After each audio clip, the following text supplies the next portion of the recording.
আপনাদের সামনে ব্যাংককের ছবি রেখেছি। দেখুন কি ভয়াবহ অবস্থা। প্রথমে ভূমিকম্প, তারপর আফটার শক, আর তাতে এভাবে হুড়মুড়িয়ে তাসের ঘরের মতন ভেঙে পড়ল নির্মীয়মান বহুতল।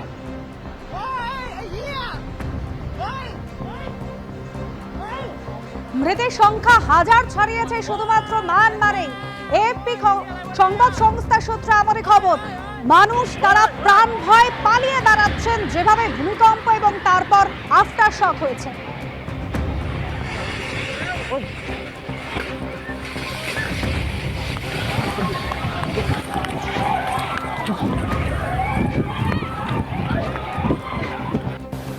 মায়ানমার এবং থাইল্যান্ড মিলিয়ে ভূমিকম্পে আহতের সংখ্যা ১৫০০-এরও বেশি।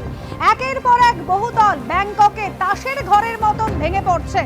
ইতিমধ্যেই ১০ জনের দেহ উদ্ধার হয়েছে। আর যে ছবি দেখছেন, একটি নির্মীয়মান বহুতল যার উপরে ছিল একটি সুইমিং পুল। কম্পনের অভিঘাতেই সেই সুইমিং পুলের জল এভাবেই বাইরে উপচে পড়েছে।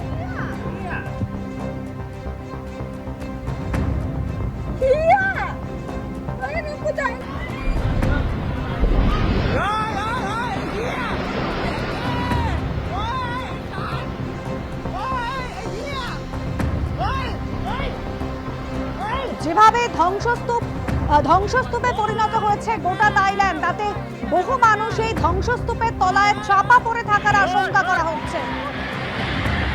একেবারে উপর থেকে আপনাদের দেখাচ্ছি গোটা শহরটার অবস্থা কি। থাইল্যান্ডের ব্যাংককের ছবি এই মুহূর্তে। যারা পর্যটকরা গেছিলেন, যারা সেখানে বহু মানুষ রয়েছেন, তারা প্রাণ ভয় ভীত।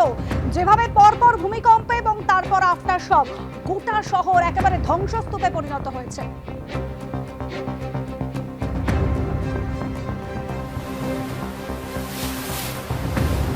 ভূমিকম্পে যেভাবে প্রবলভাবে ক্ষতিগ্রস্ত হয়েছে থাইল্যান্ড, ইতিমধ্যেই সেনাবাহিনীকে উদ্ধার কাজের জন্য ডাকা হয়েছে। এখনো ধ্বংসস্তূপের নিচে অনেকেই আটকে রয়েছেন। ১০ জনের মৃত্যুর খবর পাওয়া গেছে।